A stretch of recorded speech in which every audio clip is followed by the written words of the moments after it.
अश्विन जन्म से ही उड़िया भाषा जानता है, उसने अंग्रेजी और हिंदी भी पढ़ी है।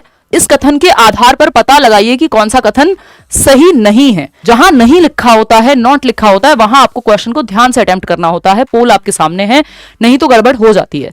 अश्विन एक बच्चा है जो उड़िया भाषा जानता है, उसे अंग्रेजी यानी इंग्लिश भी आती है और उसे हिंदी भी आती है। जैसे आपकी मातृभाषा मान लीजिए आपने पंजाबी है, आपने इंग्लिश भी सीख ली और साथ में आपने हिंदी भी सीखी। मातृभाषा मदर टंग क्या है?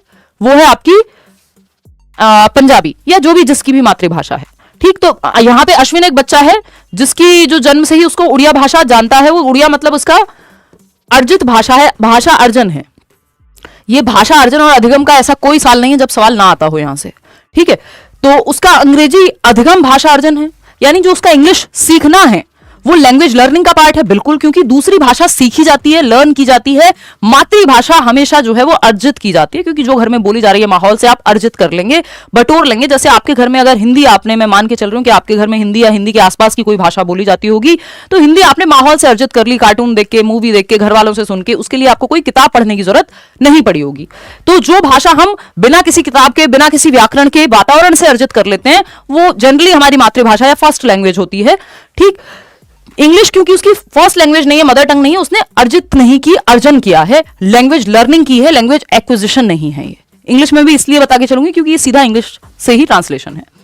सेकेंड ऑप्शन है उसका उड़िया अधिगम भाषा अर्जन है। ये बात एकदम सही है कि जो उड़िया भाषा है, जो वो जानता है भाषा, जो उसकी मदर टंग है, फर्स्ट लैंग्वेज है, मातृभाषा है, उसको उसने अर्जित किया है, एक्वायर किया है, इनहेरिट किया है। जैसे लोग प्रॉपर्टी इनहेरिट करते हैं अपने माँ बाप से, विरासत में उनको मिलती है, ऐसे ही भाषा भी हमें, जो हमारी मातृभाषा है, वो विरासत में मिलती है, अर्जित करते हैं। उसमें हमारा कोई एक्स्ट्रा एफर्ट नहीं लगता उस भाषा को सीखने में, आप माहौल से एक्वायर कर लेते हो। थर्ड है उसका हिंदी अधिगम भाषा अधिगम है। हाँ, हिंदी भी जो है उसकी सेकेंड या थर्ड लैंग्वेज है, तो उसने ये भी सीखी है, अर्जित नहीं की है, अधिगम हुआ है। उसका अंग्रेजी अधिगम भाषा अधिगम है, ये बात भी सही है। ये कहना गलत है, ये कहना गलत है, और जो गलत है वही सही है। इसको हम नहीं कह सकते ये बात सही थी, क्योंकि यहां पे आपको गलत ऑप्शन चूज करना था। तो अंग्रेजी अधिगम भाषा अर्जन है, ये कहना गलत होगा, और जो गलत है वही सही है, क्योंकि पूछा ही गलत है, नहीं पूछा है आपसे। तो first option is the right answer, क्योंकि यही गलत है, गलत ऑप्शन पूछा था। यांत्रिक यानी इंस्ट्रूमेंटल प्रेरणा कब होती है? ये एक अच्छा सवाल है, ये पहले जनरली नहीं पूछा जाता था। यांत्रिक या इंस्ट्रूमेंटल प्रेरणा, या इसको आप ये कह सकते हो कि किसी चीज को सीखने की या प्रैक्टिकल प्रायोगिक कारण से जो अभिप्रेरणा है, अभिप्रेरणा या प्रेरणा मतलब मोटिवेशन, कब होगी, है ना।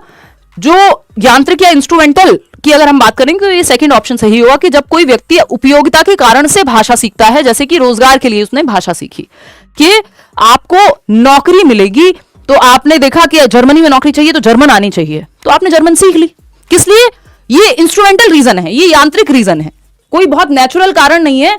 आपको क्या चाहिए? आपको रोजगार चाहिए, आपके पास ऐसा पर्पस है जो प्रैक्टिकल रीजन से, उपयोगिता की दृष्टि से आपने ये भाषा सीखी है, ना कि कोई शौक में या बाकी क्रिएटिव एंडेवर्स के लिए कि आपको इस भाषा में किताब लिखनी थी इसलिए सीखी है, रोजगार के लिए सीखी है। तो इसी को हम यांत्रिक या इंस्ट्रूमेंटल प्रेरणा कहते हैं, या प्रायोगिक या प्रैक्टिकल यूज से आपने लैंग्वेज को सीखा है।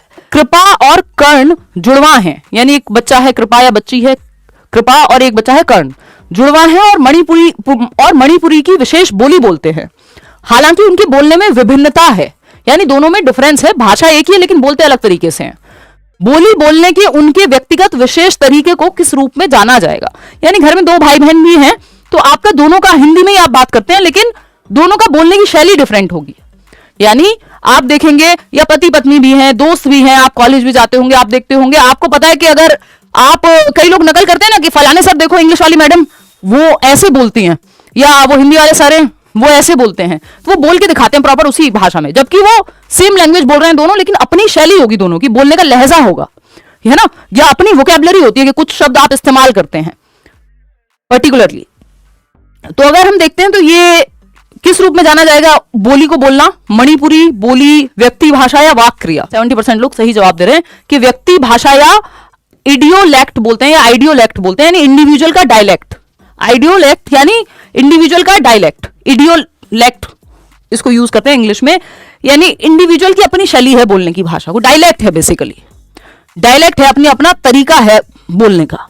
क्वेश्चन नंबर 4 या 139 देखिए, भारत के संविधान में अंग्रेजी भाषा की क्या स्थिति है। अब ये जमानों से आने वाला क्वेश्चन है, हर बार हम करते हैं, हर बार पूछा भी जा सकता है, कभी हिंदी में पूछ लेता है, कभी इंग्लिश में पूछ लेता है कि हिंदी की क्या स्थिति है। अब देखो ये वैसे अगर आप देखोगे इसको तो ये हिंदी वाला सेक्शन है, ये हिंदी लैंग्वेज का क्वेश्चन है जो आया हुआ है पेपर में, हिंदी में पूछा हुआ सवाल है। लेकिन क्या पूछा है कि भारत के संविधान में अंग्रेजी भाषा की क्या स्थिति है, ये सवाल हिंदी पेडागोजी में पूछा है। अब आप सोचेंगे क्यों, क्योंकि इंग्लिश से सीधा ट्रांसलेशन है, एक क्वेश्चन भी ये लोग अलग से नहीं बनाते हैं। अब जो इंग्लिश पेडागोजी में क्वेश्चंस बने उन्हीं को ट्रांसलेट कर देते हैं हिंदी में एज इट इज। इसका प्रोबेबल रीजन जो है ये यही।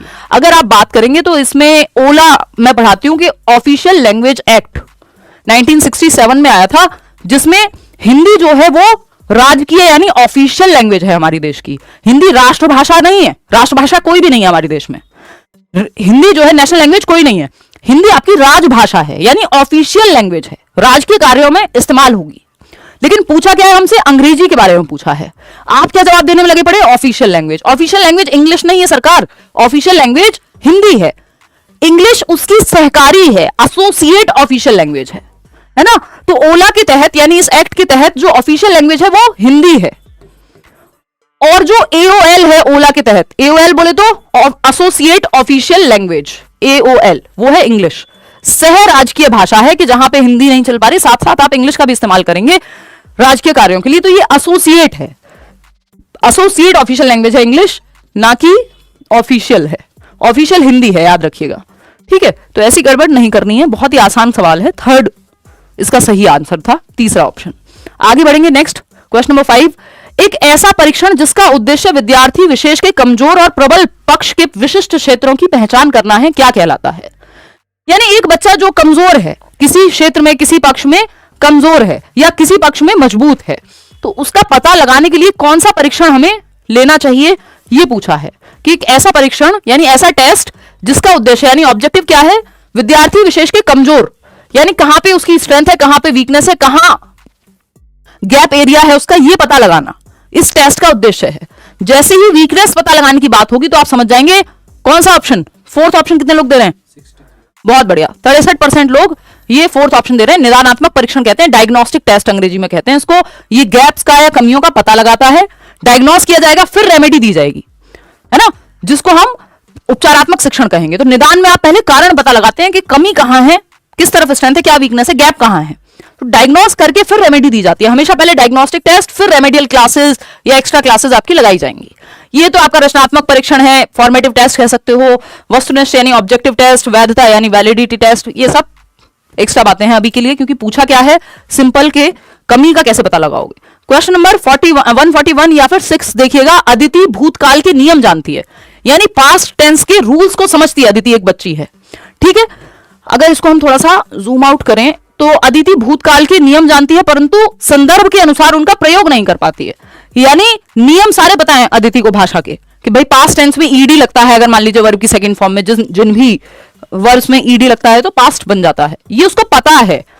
डिड के साथ फर्स्ट फॉर्म का इस्तेमाल होता है, लेकिन बहुत सारे लोग डिड के साथ सेकंड फॉर्म का इस्तेमाल कर लेते हैं कि शी डिड नॉट न्यू लगा देंगे। अब न्यू नहीं होगा क्योंकि डिड के साथ फर्स्ट फॉर्म का इस्तेमाल होगा, तो she did not know use होगा। अब ये कई लोगों को पता है, लेकिन जब वो इस्तेमाल करते हैं तो गड़बड़ कर देते हैं या इस्तेमाल कर ही नहीं पाते, ठीक।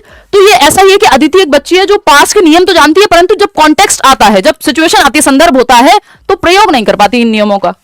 उसके पास किस प्रकार का ज्ञान है, यानी इसको ऐसे भी देख सकते हैं कि कई शब्दों में ईडी लगता ही नहीं है, उसकी भी पास्ट टेंस बनाने के चक्कर में लोग ईडी यूज कर लेते हैं। नॉलेज होती है कई बार उनको, लेकिन जैसे वो लिख रहे हैं या पढ़ रहे हैं, इस्तेमाल में कुछ और हो जाता है उनसे। तो अदिति को गड़बड़ कहां है, ज्ञान का अनुप्रयोग करने में दिक्कत है। किस प्रकार का ज्ञान है उसके पास, अनुप्रयोग, ज्ञान का अनुप्रयोग यानी प्रैक्टिकल यूज। लेकिन यहां तो पूछा दिक्कत क्या है, प्रक्रियात्मक ज्ञान है। प्रक्रियात्मक ज्ञान अंग्रेजी में ही ये क्वेश्चन आता है, प्रोसीजरल नॉलेज कहते हैं। प्रोसीजरल नॉलेज होती है किसी चीज को यूज करने की आपको समझ है कि लैपटॉप चलाना आता है, साइकिल चलानी आती है, स्टेप्स पता है, यूज करना आता है किसी चीज को। तो ये प्रैक्टिकल प्रोसीजरल ज्ञान है नहीं। भाषा अर्जन उपकरण है यानी लैंग्वेज एक्विजिशन डिवाइस है नहीं। उसके पास किस प्रकार का ज्ञान है, ज्ञान किस तरह का, यानी ज्ञान तो है उसको, पास्ट टेंस की नॉलेज है, लेकिन वो यूज नहीं कर पा रही। तो अब पूछा जा रहा है ये जो नॉलेज उसके पास है पास्ट की, भूतकाल की, ये किस तरह का ज्ञान है जो यूज तो नहीं हो रहा लेकिन ज्ञान है, दिमाग में तो है, अंडरस्टैंडिंग। तो इसको हम ए ऑप्शन बिल्कुल नहीं कहेंगे, डी ऑप्शन है ये। कितने लोग दे रहे हैं डी ऑप्शन, 18% मात्र, बताओ। तो फोर्थ ऑप्शन घोषणात्मक ज्ञान है ये, यानी इसको हम डिक्लेरेटिव नॉलेज कहते हैं अंग्रेजी में। ये हिंदी मीडियम वालों को हिंदी का पेपर सॉल्व करने में दिक्कत आने वाली है, क्योंकि ये एज इट इज क्या है, ट्रांसलेटेड है। पहले नहीं आते थे ये सवाल इस तरह से, जब से इंग्लिश में इंग्लिश पेडागोजी से ट्रांसलेशन शुरू हुआ तब से नए टॉपिक्स ऐड हो गए, सिलेबस जबकि सेम है।